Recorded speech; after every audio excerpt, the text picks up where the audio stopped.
Alors dans cette vidéo, on va voir quelques petites astuces sur Excel. On va commencer par la toute première en termes de création de tableau de bord et d'informations. On va reprendre une base que j'utilisais assez souvent avec ici les départements, le coloriel. Et puis ici, on a différents champs qui peuvent être changés avec des menus déroulants, tout ce qui est en jaune. Il y a aussi le point important dans ce fichier. Ici, on a un chiffre d'affaires avec une formule somme-ci. Et on a le rang en utilisant la formule rang par rapport à une plage de données.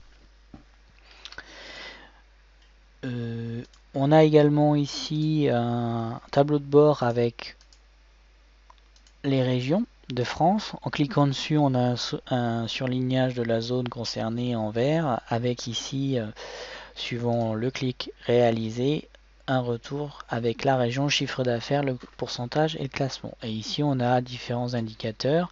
On a la partie France avec les régions de France. Et on a la partie Europe avec différents pays de l'Union européenne et on a les tableaux de bord en conséquence. Donc ça c'est la partie purement dashboard qui est bien pratique, qui donne un effet visuel vraiment propre. Et puis on a nos données brutes qui sont dans cet onglet. Donc on a des données qui sont dans le titre de l'exemple pour des sites internet de 1 jusqu'à 4, mais qui peuvent être beaucoup plus complexes lorsque vous avez par exemple plusieurs entreprises. Donc on a des informations de facturation, d'identification client, d'identification par rapport à une commande, à un type de commande, et puis après des identifications de type géographique, donc le département, le code postal, la région, le pays, parce que ça se veut européen. Et puis en fait, cette liste de données, elle est mise à partir de la cellule A1 avec des entêtes. Donc on sélectionne l'ensemble de notre plage et on va créer un tableau croisé dynamique en faisant insertion, ici tableau croisé dynamique. On a ici le nom de notre liste de données, ici c'est le tableau 1, et on va faire dans la feuille existante qui va s'appeler init en A1, comme ceci. On a notre tableau croisé dynamique de base, vierge, et on a là, ici la partie avec la liste des champs. Ici, si elle n'apparaît pas, il suffit simplement de se mettre sur la partie tableau croisé dynamique, d'aller ici dans les outils de tableau croisé dynamique, options, et vous allez ici dans liste de champs. Pour mettre un champ dans le rapport de votre tableau croisé dynamique, il suffit simplement de les cliquer avec un clic gauche et de les déposer dans la zone concernée, comme ceci. Donc vous avez ici la partie filtre, les étiquettes de colonne, on va mettre les étiquettes de ligne. Alors pour les étiquettes de ligne, on va mettre par exemple le site internet. Alors on peut sélectionner des entités et les mettre également dans les lignes et dans le filtre, hein, ça marche également. Et puis après on a le montant hors taxe par exemple, puisque c'est dans le cadre d'une facturation. Donc ici il faut bien faire attention. Une des premières choses à voir lorsqu'on fait des tableaux croisés dynamiques, c'est 1. La source. C'est-à-dire vous avez une source de données qui est sous forme de liste de données avec des entêtes propres. On évite les espacements, on évite les lignes vides, les colonnes vides et les cellules vides. Une fois que votre plage est bien délimitée, vous faites votre tableau croisé dynamique, mais vous veillez également bien à avoir au niveau des valeurs. Ici on a des nombres, il y a aussi la possibilité de mettre des sommes. En allant ici dans clic droit, option, vous allez ici dans la synthèse par somme. Et vous devez également paramétrer, c'est plus facile de le faire directement dans la partie, comment dire, dans la partie au niveau du format que d'aller directement dans les données, puisque à chaque réactualisation, vos données ici, vous pouvez bien entendu mettre du format numérique, mais à chaque réactualisation de votre tableau croisé dynamique, vous allez perdre les informations normalement sur l'intégralité de votre tableau. Donc il faut bien faire attention, vaut mieux agir directement au niveau du champ et mettre comptabilité comme ceci. En plus, vous pouvez paramétrer le nombre de décimales et vous avez tout écrit de la même manière. Donc ici, vous avez les sites, les mois, l'année, le pays. Vous pouvez rajouter également la catégorie lorsque vous en avez. Alors vous pouvez glisser la catégorie, ce qui rend les choses encore plus précises. Donc vous avez la catégorie, vous pouvez mettre la date de facture, comme ceci. Alors pour la date de facture, la catégorie, le pays, L'année, vous pouvez la glisser comme ceci. Alors vous voyez, le rendu est totalement différent suivant ce que vous mettez. Vous pourrez mettre par exemple le département, ce qui vous donne quelque chose de vraiment pratique, puisque derrière, en termes d'information, donc vous sélectionnez ici, vous pouvez réduire. Vous avez vos années, les mois de l'année, les catégories, donc vous pouvez filtrer soit par pays, soit par date, soit par type de produit ou sous-produit, et vous avez les mois de l'année. Donc vous pouvez comparer une année 2015 avec, par exemple, vos 4 sites internet, avec l'année 2014 avec la vente sur les différents sites internet. Et vous avez à la fin le total général, donc le montant global du chiffre d'affaires sur l'ensemble des années, et par année, comme ceci. Relativement pratique. Après, donc vous avez le montant hors taxe, mais vous pouvez par exemple reprendre un champ, comme on l'a ici, vous le resélectionnez, vous le faites glisser, déposer, et vous avez la possibilité de le paramétrer. Donc ici, vous avez toujours la somme. Vous allez aller chercher dans l'afficher les valeurs, et vous pouvez utiliser par rapport donc vous pouvez par rapport au total, comme ceci. Et vous avez somme du montant hors taxe. Alors après, vous pouvez le paramétrer. Hein. Ici, vous pouvez somme. Et ici, vous ne mettez pas somme, vous mettez pourcentage du montant hors taxe par rapport au total. Si le champ existe déjà, vous pouvez mettre un espace avant ou après, ce qui permet de rendre ce champ unique. Et vous avez vos pourcentages qui se mettent suivant les différents mois de l'année. Donc vous avez le mois 1, vous avez ici la somme hors taxe, le pourcentage par rapport au global. Donc ça, c'est un bon exemple. Vous pouvez également glisser la quantité. Donc par exemple, vous glissez la quantité et vous faites la somme de quantité comme ceci. On sait que c'est une quantité, que c'est une somme.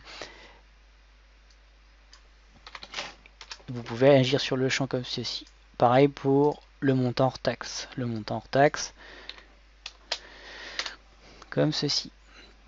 Voilà un bon exemple de tableau croisé dynamique. Donc après, vous avez vos données qui sont comme ceci. Vous avez vos années, vos mois. Vous pouvez les grouper. Donc vous sélectionnez par exemple l'ensemble des mois de l'année. Vous faites grouper la sélection et vous avez un groupe. Ce groupe, vous pouvez le renommer. Et vous pouvez l'appeler par exemple mois. Et vous validez par entrée. Vous pouvez réduire ou agrandir votre mois de l'année, comme ceci. Et vous avez 12 mois. Donc vous pouvez faire des filtres comme ceci. Et des groupements personnalisés avec par exemple en trimestre et par exemple en demi-année, enfin suivant vos besoins. Une fois que ça c'est fait, vous avez toujours la liste des champs. Vous pouvez faire d'autres choses encore mieux.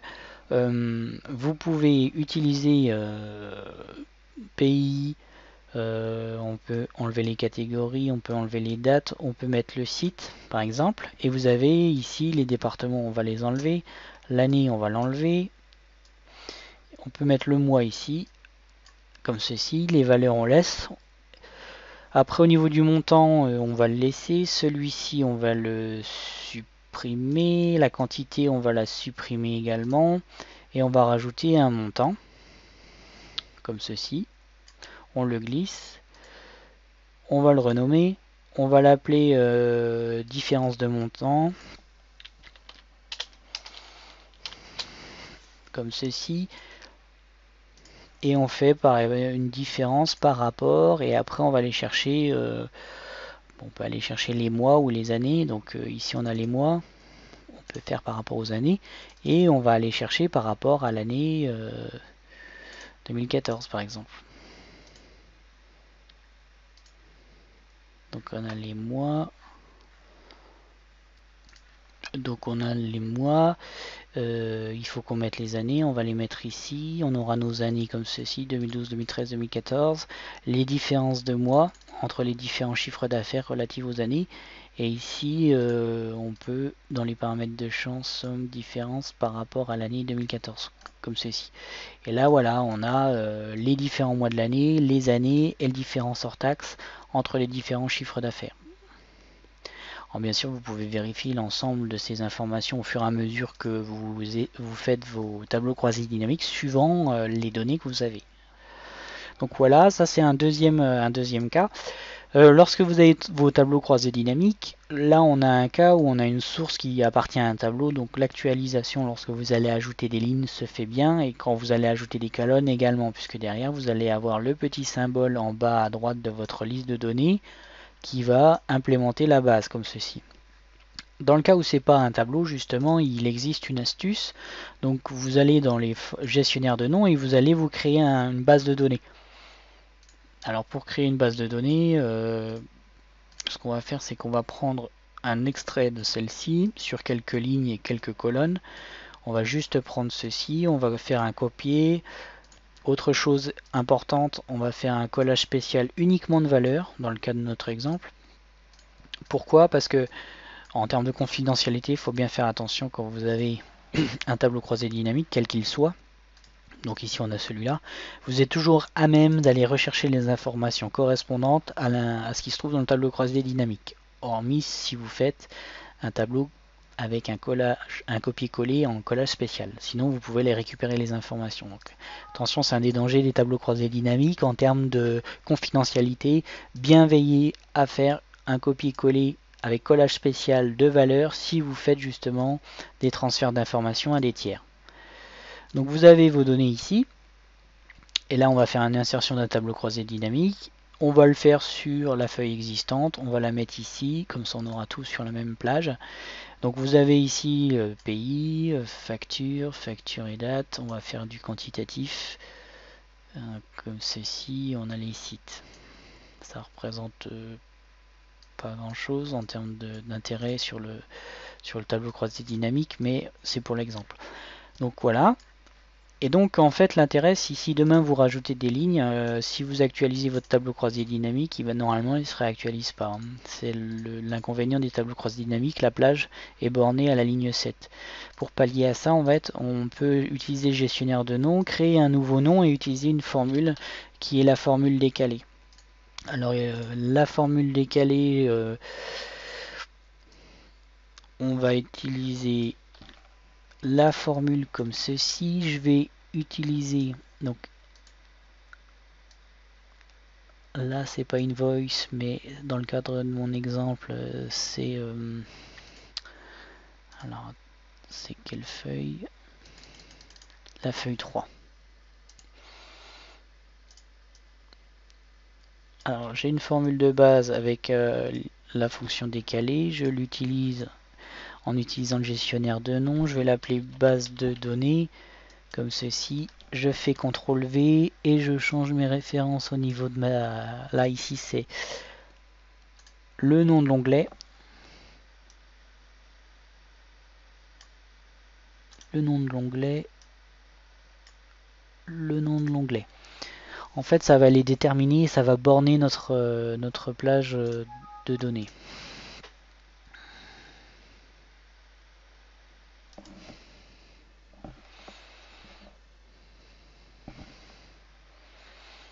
Alors là il faut que j'aille mettre la cellule A1.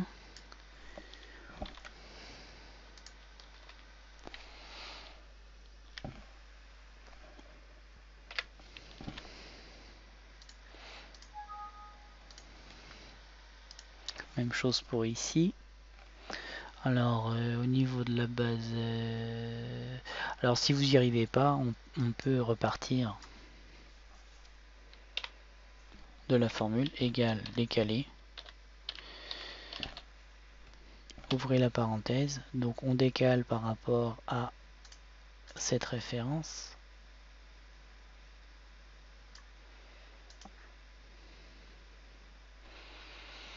Donc on prend ici la cellule 1, on décale de rien au niveau de la formule et on va compter avec la fonction nbeval, on va compter le nombre de valeurs se trouvant dans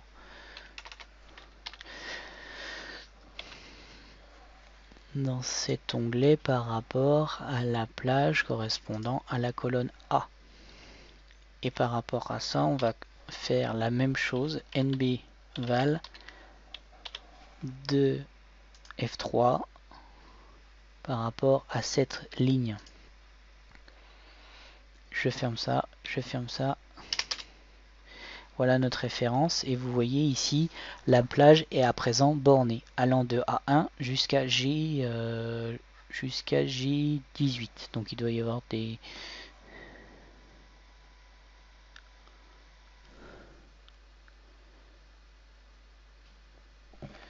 comme ceci. Une fois que c'est fait, ben, votre tableau croisé dynamique, à chaque réactualisation de ligne ou de colonne, va se réactualiser. Je réactualise. Je vois ici ma plage. Ma plage va jusqu'à...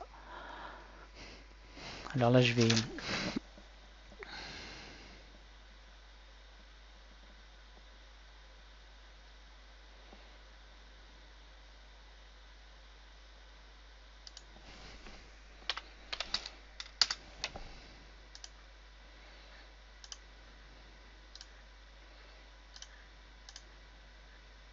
Voilà, -2. J'ai dû faire une erreur dans ma formule. Donc une fois que c'est fait, comme ceci, hop, je vois mon bornage. Si demain je rajoute des lignes à ma base de données, je regarde ma borne, je me retrouve avec l'ensemble de la plage sélectionnée. Ce qui fait que mon tableau croisé dynamique, quand je fais réactualiser ici l'ensemble de ma plage, l'ensemble de mes données est réactualisé.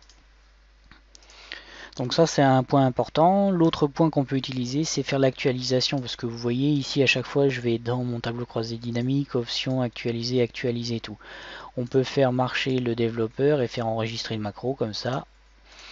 Cette macro, ben, lorsque je fais ici un clic sur option actualiser tout, voilà, je viens d'actualiser tout et là il suffit maintenant d'aller dans développeur, arrêter la macro et aller dans Visual Basic. Je vais aller dans mon module 1 et voilà, c'est du refresh all. Donc ce qu'il faut faire ensuite quand c'est comme ça, vous avez le code par rapport à votre tableau croisé dynamique. Vous savez ce que ça donne, donc après il suffit d'aller chercher un événement par rapport à changement de feuille par exemple. Alors c'est la feuille 3. Donc dans la feuille 3 c'est du worksheet et dans le worksheet qu'est-ce qu'on va faire? On va l'activer d'abord, donc c'est pas du selection change, c'est du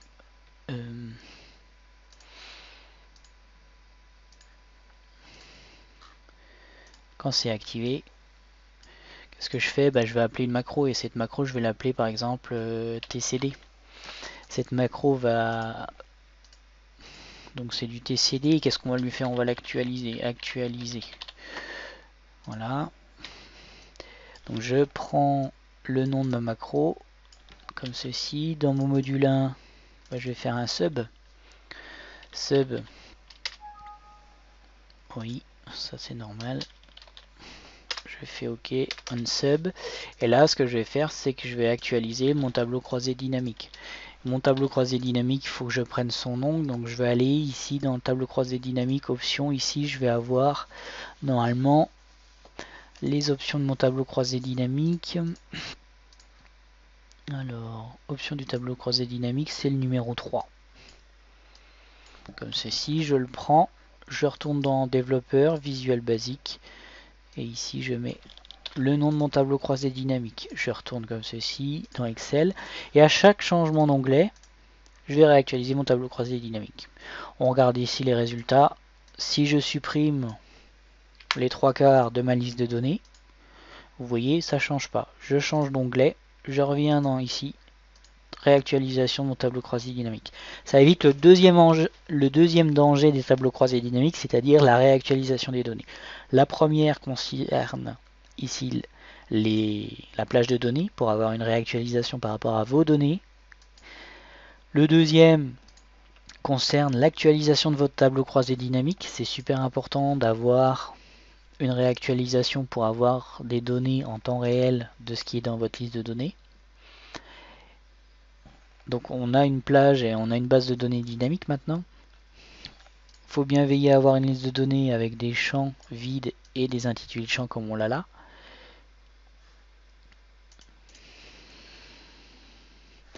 L'autre point qu'on a vu tout à l'heure, c'est bien faire attention entre somme et compter. Et il ne faut pas aller trop vite dans l'analyse. Donc il faut prendre bien des exemples par rapport à ce que vous êtes en train de faire pour vérifier que c'est cohérent en termes de résultats de tableau croisé dynamique.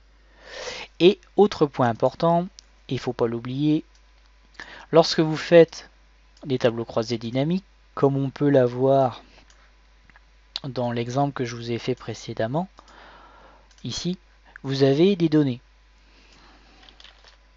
Et si demain je vais envoyer un email à un collègue ou à une personne tiers. Si je fais un simple copier-coller normalement de mon tableau croisé dynamique, je garde l'intégralité des données qui se trouvent dans mon tableau croisé dynamique. On faut faire très attention à ça. Par exemple, si vous copiez uniquement la partie de ce tableau croisé dynamique, que vous le mettez dans la feuille 5, que vous faites un coller, vous avez toujours les informations relatives à votre tableau croisé dynamique. Donc bien faire attention à faire un copier-collage au niveau des valeurs, spéciales de valeurs. Donc voilà, on vient de voir rapidement avec un petit exercice les tableaux croisés dynamiques. Donc une liste de données, des tableaux croisés dynamiques avec différents résultats. Vous voyez ici en termes d'analyse, c'est relativement plus simple que d'avoir forcément un tableau croisé dynamique comme on peut le faire généralement avec juste le strict minimum en termes d'informations. Et vous avez ici les années, donc on a deux cas. Et l'important c'est d'arriver à la fin à avoir ce qu'on veut avec ici la partie liste de champs. Donc je vous ai fait une image des listes de champs. Donc vous avez les deux exemples que je viens de vous montrer. Ici le tableau croisé dynamique avec les listes de champs. L'exemple 1, donc vous avez ici les années, les différents sites et vous pouvez comparer suivant les sites internet, le chiffre d'affaires. Et vous avez le deuxième tableau croisé dynamique avec ici les mois, les années et la différence de chiffre d'affaires par rapport à l'année précédente. Voilà. Donc tableau croisé dynamique relativement pratique lorsqu'on veut faire des tableaux de bord. Beaucoup plus pratique que faire des sommes-ci et aller chercher des informations. Néanmoins, en termes de résultats, vous pouvez avoir de très belles choses en termes de rendu avec des indicateurs en complément des tableaux croisés dynamiques comme on l'a ici. On a ici les différentes régions de France. On a un classement des régions par rapport au chiffre d'affaires, par rapport au classement.